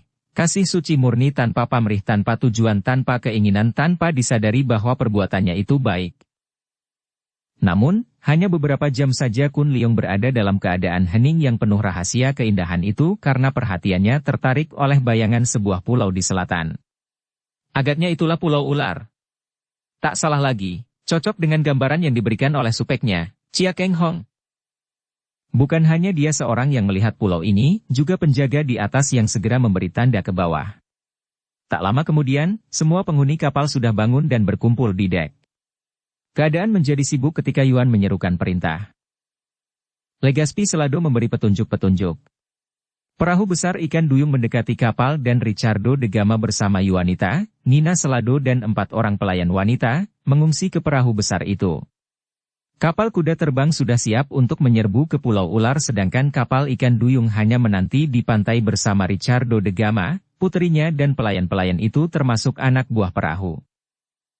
Sebelum pindah ke perahu, Yuanita lari menghampiri Kun Leong. Secara terang-terangan di depan banyak orang, Yuanita merangkul leher Kun Leong, menariknya ke bawah dan memberi kecupan pada bibir pemuda itu sambil berbisik. Hati-hatilah kau. Tentu saja Kun Leong gelagapan dan mukanya menjadi merah sampai ke kepalanya, akan tetapi dia agak merasa terhibur dan berkurang rasa malunya ketika melihat Yuanita juga merangkul kakaknya dan memberi ciuman, bukan di bibir melainkan di pipi. Setelah itu Yuanita lari kepada ayahnya dan bersama-sama pindah ke perahu ikan duyung. Tak sengaja Kun Leong melirik dan melibat Hendrik memandangnya dengan mata bernyala-nyala penuh kebencian. Meriam-meriam kapal kuda terbang sudah disiapkan, pistol dan bedil sudah dibersihkan dan peluru-pelurunya dibagi-bagi. Ketika Yuan menyerahkan sebuah pistol kepada Kun Leong, pemuda ini menolak. Senjata apimu itu sama saja dengan senjata gelap berupa piau, paku, jarum dan lain-lain. Dan aku tidak pernah menggunakan amgi, senjata gelap, bahkan tidak pernah menggunakan senjata karena aku benci perkelahian, benci perang, benci kekerasan. Suruh aku menggunakan senjata untuk membunuh atau melukai orang? Sama saja dengan menyuruh aku memotong kedua tanganku. Habis kalau kau berhadapan dengan orang jahat yang menyerangmu? Akan kubela dengan kedua tangan, dan kalau dalam membela diri aku melukainya, sungguh pun kuusahakan agar jangan terlalu hebat. Hal itu tentu saja lain lagi, bukan sengaja aku hendak melukai atau membunuh orang. Yuan memandang sahabatnya itu. Kau orang aneh. Mungkin karena keanehanmu inilah adikku jatuh cinta kepadamu. Kun Leong tidak menjawab, akan tetapi mukanya menjadi merah sekali. Sayang kau tidak membalas cintanya. Kun Leong kaget, mengangkat muka. Agaknya antara kakak dan adik itu tidak ada rahasia. Maafkan aku, katanya lirih. Yuan menepuk-nepuk pundaknya. Tidak ada yang dimaafkan. Engkau jujur dan gagah. Tidak menggunakan kesempatan selagi ada gadis cantik mencintamu kau pergunakan untuk memuaskan diri seperti hampir semua pria lain. Cinta tak dapat dipaksakan. Sudahlah, lupakan saja. Kun Leong, karena aku tahu bahwa engkau memiliki kepandaian, hanya engkau yang pantas menghadapi 2 orang datuk kaum sesat itu. Tuan, dengarlah baik-baik. Tugasku hanya 2, pertama merampas kembali bokor emas dan kedua menolong Nona Soulihua. Serahkan nona itu kepada tanggung jawabku. Ucapan itu dikeluarkan keras-keras sehingga mengagetkan Kun Leong, akan tetapi karena maklum bahwa hal ini terdorong oleh rasa cinta pemuda ini, maka dia mengangguk dan berkata lirih. Engkau pun gila oleh cinta seperti adikmu. Yuan menghela napas duka. Agaknya memang sudah nasib kami berdua, menjadi korban cinta sepihak. Bagimu belum tentu, Yuan. Agaknya Yuan tidak menghendaki persoalan itu dilanjutkan, maka dia berkata. Semua sudah diatur seperti siasat yang direncanakan. Kau dan Tuan Legaspi Selado menghadapi Toat Beng Hoatsu dan Ouyang Bou, dibantu oleh Hendrik, anak buahku menghadapi anak buah Pulau Ular. Ku pimpin sendiri dan aku sekalian mencari Li Hua. Harap saja engkau suka mentaati perintah ini, sesuai dengan rencana penyerbuan. Kun Liong meniru gerakan salut seorang anak buah kapal sambil berkata, "Aku siap dan taat, Kapten." Yuan tertawa dan menampar pundak Kun Liong. "Gila kau." Sesuai rencana, kapal kuda terbang mendekat pantai lalu menembakkan meriamnya. Para anak buah Pulau Ular yang berkumpul di pantai untuk menyambut penyerbuan itu, kocar-kacir dan lari bersembunyi, lalu mundur. Hal ini dipergunakan oleh Yuan dan anak buahnya serta pembantu-pembantunya untuk meloncat turun mendarat. Mulailah terjadi pertempuran hebat di pantai. Ledakan-ledakan senjata api membuat bising, diseling teriakan-teriakan dan hujan anak panah yang membalas perang jarak jauh ini. Akan tetapi pihak Yuan terus mendesak sampai ke tengah pulau di mana terjadi sergapan-sergapan mendadak sehingga pistol-pistol makin tidak berguna, lebih banyak terjadi perang tanding dengan senjata tajam dan kepalan tangan. Toat Beng Hoatsu dan Bantok Choaong sudah siap menyambut, Kun Liong bersama Legaspi Selado dan Hendrik, seperti direncanakan, menghadapi mereka. Kun Liong melawan Toat Beng Hoatsu sedangkan Legaspi dan putranya mengeroyok Bantok Choaong. Akan tetapi pertandingan yang seru ini tidak berlangsung lama karena terdengar Legaspi berkata kepada Kun Liong sambil meloncat jauh. "Aku mencari benda itu." Dan pergilah dia diikuti oleh Hendrik, membiarkan Kun Liong dikeroyok dua oleh Bantok Choaong. Agaknya Bantok Choaong tidak mengejar kakek asing yang ia tahu memiliki kepandaian tinggi dan setingkat dengannya itu, karena dia yakin bahwa kakek itu takkan mungkin dapat menemukan bokor yang telah disimpannya di tempat rahasia. Hanya dia, Toat Beng Hoatsu dan Ouyang Bou saja yang tahu di mana rahasia tempat itu. Diam-diam Kun Liong terkejut sekali.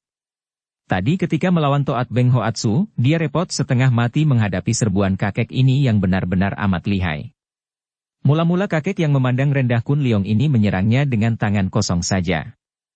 Akan tetapi, pemuda itu selalu dapat mengelak dari serangannya, bahkan berani pula menangkis dan setiap tangkisan tentu membuat seluruh lengannya tergetar, tanda bahwa pemuda gundul itu memiliki ilmu sinkang yang amat kuat. Karena penasaran, Toat Beng Hoatsu menggunakan senjatanya yang istimewa, yaitu jubahnya dan begitu diserang oleh senjata aneh yang kelihatan sepele namun membawa tangan maut, Kun Liong mulai terdesak karena setiap tangkisannya biarpun membuat jubah terpental, namun lengannya terasa pedas sedangkan lawan tentu saja tidak merasakan apa-apa, berbeda kalau lengan kakek itu yang ditangkisnya. Dan sekarang tiba-tiba Hendrik dan Legaspi meninggalkannya. Mengertilah dia bahwa kakek dan putranya itu berwatak curang, membiarkan dia dikeroyok dua orang datuk sedangkan mereka sendiri pergi mencari bokor.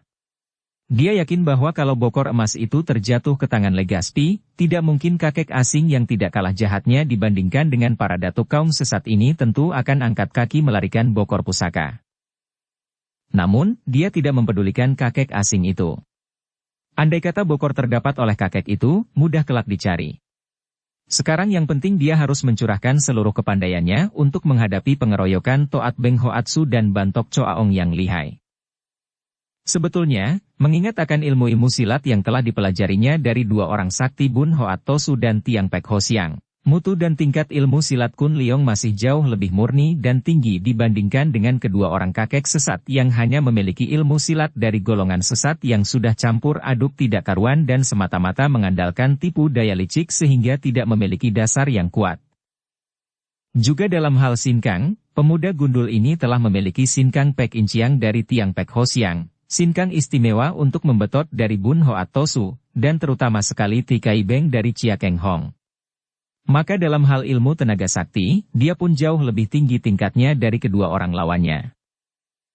Akan tetapi, dia kalah pengalaman, terutama sekali dua orang kakek itu adalah ahli-ahli ilmu muslihat licik, ditambah lagi Toat Beng Hoatsu menggunakan senjata jubah sedangkan Bantok Choaong menggunakan senjata terompet di tangan kiri dan pedang ular di tangan kanan.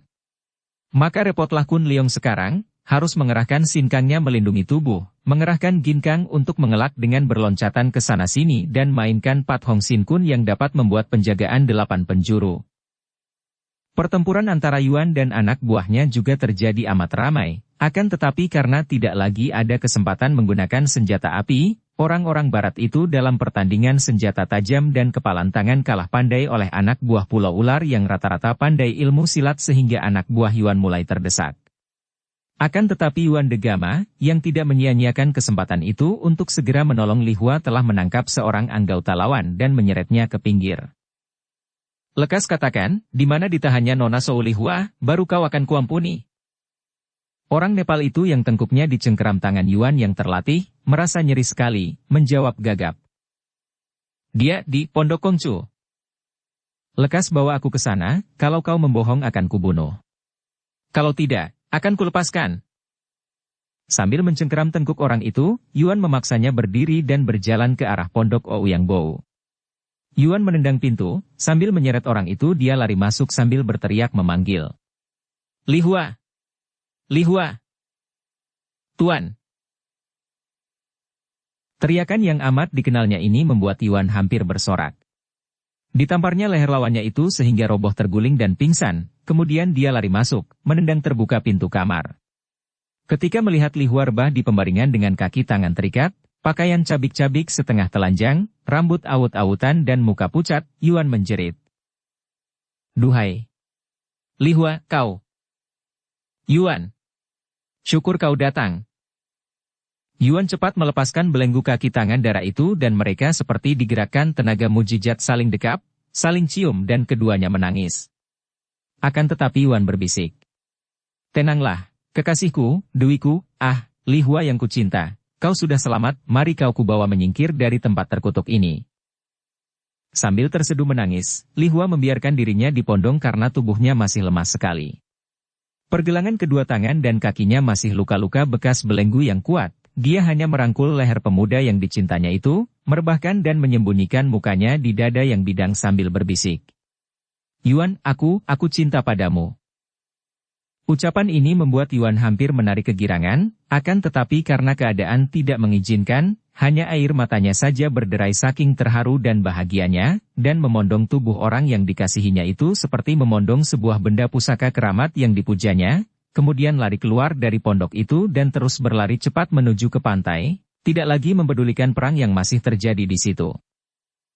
Setibanya di kapal kuda terbang, dia memerintahkan beberapa anak buah yang melayani kapal dan tidak ikut berperang, yaitu orang-orang Han, untuk menggerakkan kapal agak ke tengah akan tetapi melepaskan perahu-perahu kecil di pantai sehingga para anak buahnya dapat menggunakan perahu itu ke kapal kalau pertandingan sudah selesai. Setelah memondong tubuh Li Hua ke kamarnya, merebahkan darah itu ke atas pembaringan, memeluk dan menciumnya sampai keduanya gelagapan kehabisan napas, lalu mengobati dan membalut luka-luka pada pergelangan tangan dan kaki, memberikan seperangkat pakaian Yuan untuk dipakai kekasihnya ini, dan lalu berkata, Li Hua, kau menanti saja di sini dan istirahatlah, aku akan membantu kawan-kawan yang masih bertempur. Jangan. Li Hua memegang lengannya karena dia teringat akan kelihayan Toat Beng Hoatsu, Bantok Choaong dan Ouyang Bao. Mereka amat sakti. Tahu bahwa darah yang dicintanya itu mengkhawatirkan keselamatannya, hati Yuan membesar, dia membungkuk dan mencium darah yang sudah duduk itu. Maka Li Hua menjadi merah karena dia merasa betapa setiap ciuman pemuda itu selalu dibalasnya dengan kemesraan dan dengan seluruh cintanya. Teringat ini dia menjadi malu sendiri dan dia ikut turun dan berdiri. Jangan khawatir, sayang. Di sana ada Legaspi Selado guruku, ada Hendrik, semua anak buah, dan terutama sekali, di sana ada sahabatku yang paling hebat, yaitu Yap Kun Leong. Oh! Sungguh Li Hua tidak menyangka akan hal ini dan diam-diam dia pun girang karena dia tahu bahwa pemuda gundul itu benar-benar lihai, sungguh pun dia masih sangsi apakah mereka semua dapat melawan orang-orang Pulau Ular. Mereka keluar dari kamar dan menuju ke dek kapal. Aku harus membantu mereka, dan kau tinggallah di sini, sayang. Tidak, aku akan ikut denganmu. Jangan kau masih lemah. Hanya luka ringan dan sekarang sudah pulih begitu bertemu denganmu. Dan, lihat, mereka datang. Yuan menengok ke arah yang ditunjuk kekasihnya dan benar saja, tampak perahu besar milik pemerintah di tepi pantai dan banyak orang berloncatan dengan sigap ke darat lalu menyerbu ke pulau. Mereka itu tentulah anak buah Suhu. Li Hua berseru girang. Mendengar ini Yuan tidak jadi mendarat, hanya berdiri memandang di samping Li Hua yang menggandeng lengannya. Agaknya darah ini khawatir kalau ditinggal pergi. Diam-diam dia melamun penuh kegelisahan hati. Dia mencintai Yuan dan Yuan mencintanya. Cinta yang mendalam. Dia lebih baik mati kalau tidak hidup bersama Yuan. Akan tetapi Yuan, pemuda asing. Bagaimana gurunya yang menjadi walinya akan dapat menyetujui perjodohan ini?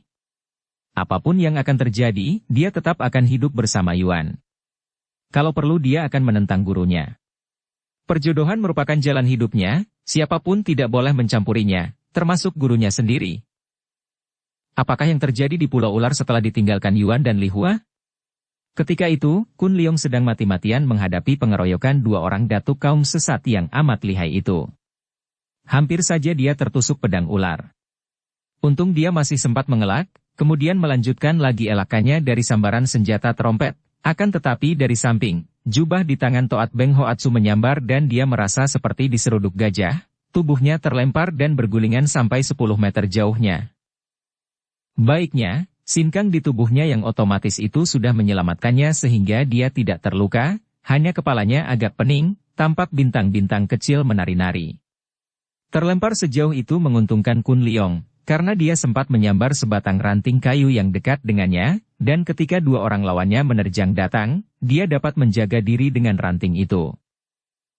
Cepat dia mainkan Siang Liong Pang Hoat dengan dua tongkat di tangan kanan kiri dan kedua orang kakek itu terkejut bukan main karena dalam gebrakan pertama itu, mata kanan Toat Beng Hoatsu hampir buta tertusuk ujung ranting, sedangkan jalan darah pundak kiri Bantok Choaong tertotok lumpuh sehingga trompetnya terlepas.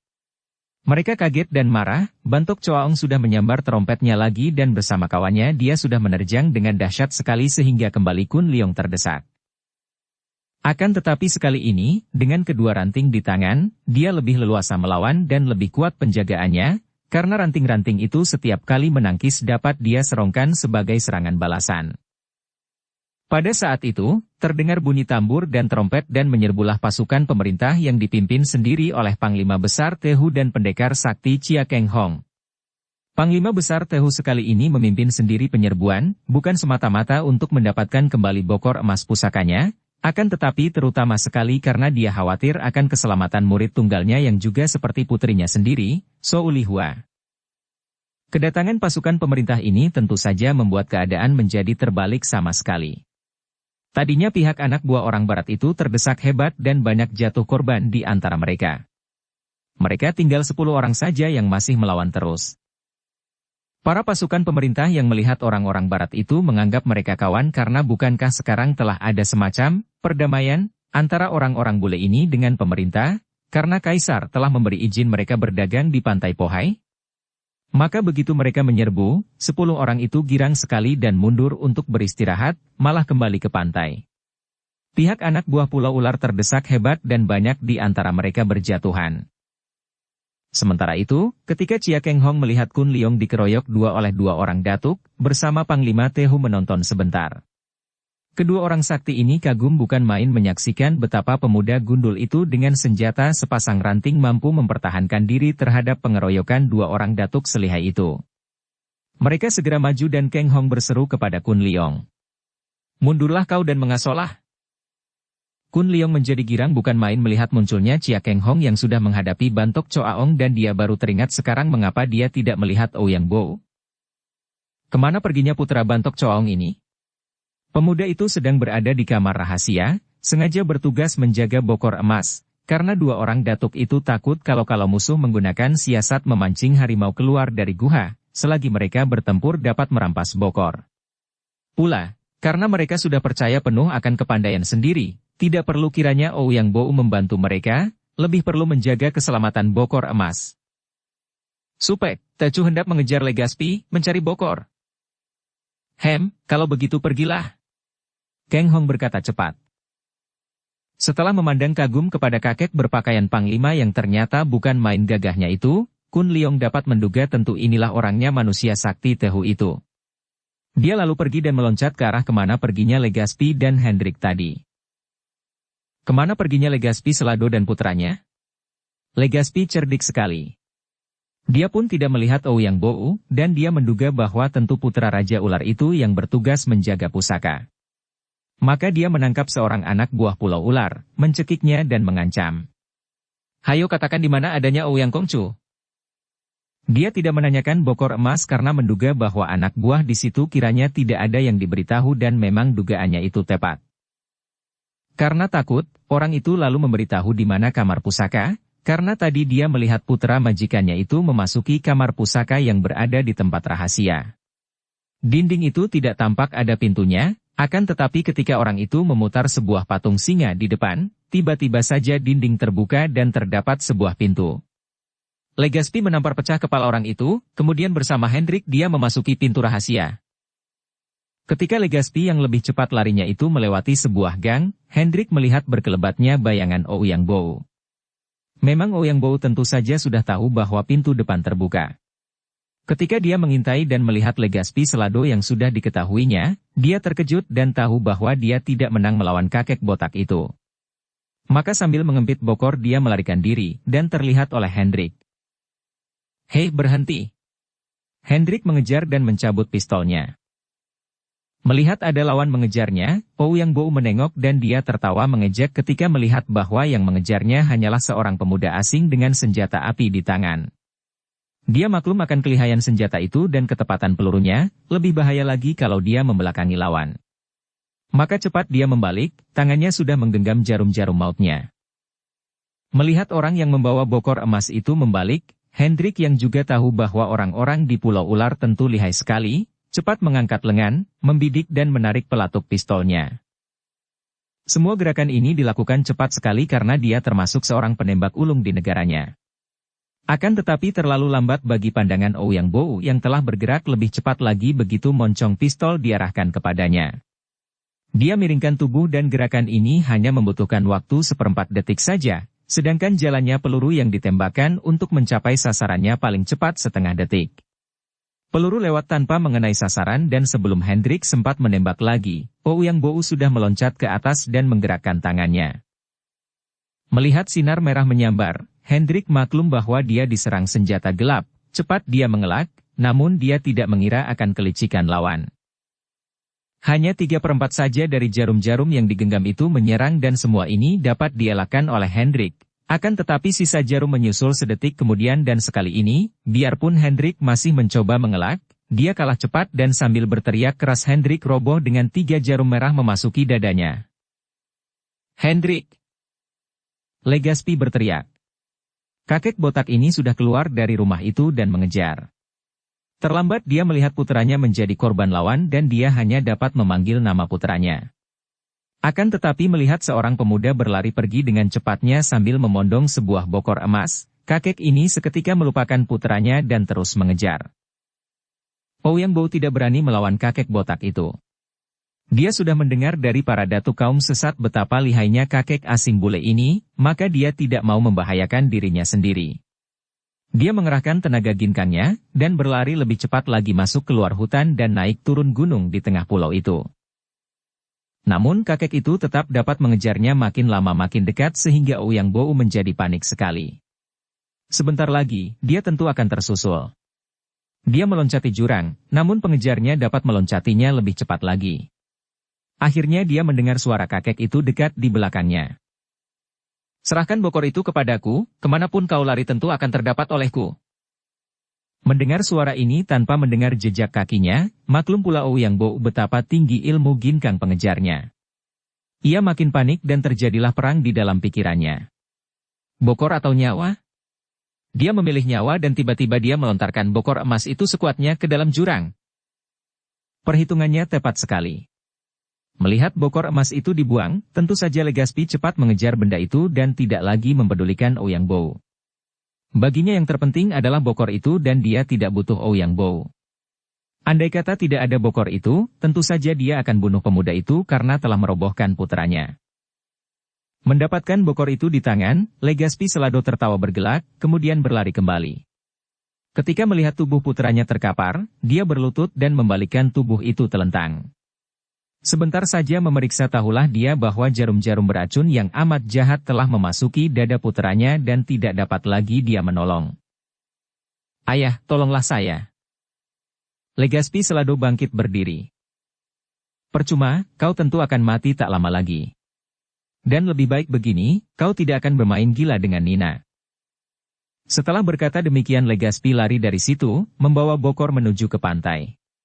Dia sudah mendapatkan Bokor, dia tidak mempedulikan pertempuran yang masih berlangsung, apalagi menolong So Ulihua seperti yang direncanakan. Bokor sudah didapat, lebih lekas pergi meninggalkan tempat itu lebih baik. Apalagi, dia melihat dari jauh betapa dua orang kakek datuk kaum sesat itu sedang bertanding dan terdesak oleh dua orang yang lihai bukan main. Yang seorang dia tidak mengenalnya, akan tetapi yang melawan Toat Beng Hoatsu yang dia tahu amat sakti, adalah seorang yang membuat jantungnya berdebar penuh rasa ngeri, karena dia mengenal orang itu sebagai Panglima Besar Tehu yang namanya tidak saja menggemparkan seluruh Tiongkok, akan tetapi juga terkenal jauh di negara-negara di luar Tiongkok. Maka dia makin cepat lari dari situ, tidak tahu bahwa dari jauh ada bayangan orang berkelebat mengejarnya. Bayangan ini bukan lain adalah Kun Liong. Dari jauh dia tidak melihat apakah kakek itu sudah menemukan Bokor, akan tetapi karena dia tahu bahwa Legaspi Selado dan putranya tadi meninggalkan gelanggang pertandingan tentu untuk mencari Bokor, dia mengejar terus. Di jalan tadi dia melihat Hendrik sudah mati dengan tanda-tanda keracunan jarum merah milik Ouyang Bo. Akan tetapi tidak tampak Ouyang Bo atau mayatnya di situ. Apakah kakek di depan itu masih sedang mengejar Ouyang Bo? Dia tidak tahu maka dia mempercepat larinya untuk menyusul kakek itu. Akan tetapi, kakek itu benar-benar lihai dan larinya cepat sekali biarpun dia sudah tua dan tubuhnya gendut. Legaspi sudah meloncat ke sebuah perahu yang disediakan di situ, terus mendayung kuat-kuat ke arah kapal kuda terbang yang berjajar dengan perahu ikan duyung di tengah laut, dalam jarak yang tidak terlalu jauh. Kun Liong yang datang terlambat melihat kakek yang dikejarnya itu sudah sampai di kapal dan meloncat ke atas kapal itu. Maka dia pun cepat menggunakan sebuah di antara perahu-perahu itu untuk menuju ke kapal kuda terbang. Akan tetapi sengaja dia mengambil jalan memutar. Sementara itu, Yuan de Gama yang melihat Legaspi datang sendiri berperahu, maklum bahwa penyerbuan itu gagal. Maka dia cepat-cepat memerintah perahu ikan duyung yang ditumpangi ayah dan adiknya untuk memasang layar mengangkat sauh, jangkar, dan berlayar lebih dulu ke utara. Adapun dia dengan Li Hua yang memiliki kepandaian tinggi, menanti di kapal kuda terbang untuk memberi kesempatan kepada kawan-kawan yang lain untuk kembali ke kapal. Dan benar saja, dia melihat dari pantai ada 7 orang temannya yang tergesa-gesa naik perahu, menuju ke kapalnya. Akan tetapi Legaspi Selado sudah meloncat lebih dahulu ke kapal dan tampaklah oleh Yuan de Gama dan Li Hua betapa Bokor emas itu telah dibawa oleh kakek ini, disembunyikan di balik jubahnya. Guruku telah berhasil merampas Bokor, kata Yuan gembira karena memang menurut rencana Bokor itu harus dirampas untuk dikembalikan kepada Tehu agar perhubungan antara para pedagang dan kerajaan menjadi makin erat yang hasilnya tentu saja menguntungkan pihak pedagang asing. So Ulihua menghadapi Legaspi dan berkata, "Kembalikan Bokor emas itu kepadaku." Akan tetapi Legaspi memandang dengan mata terbelalak dan melotot marah. "Kau? Bukankah kau wanita yang memimpin pasukan pemerintah menghancurkan pasukan sahabatku? Kau harus mati." Sambil berkata demikian, Legaspi sudah mengeluarkan cambuknya yang lihai, mengayun cambuk di atas kepala sampai terdengar ledakan-ledakan, kemudian cambuk menyambar turun ke arah tubuh Li Hua. Bersambung ke bab 18. Dukung kami dengan subscribe, follow, like, komen dan share. Terima kasih.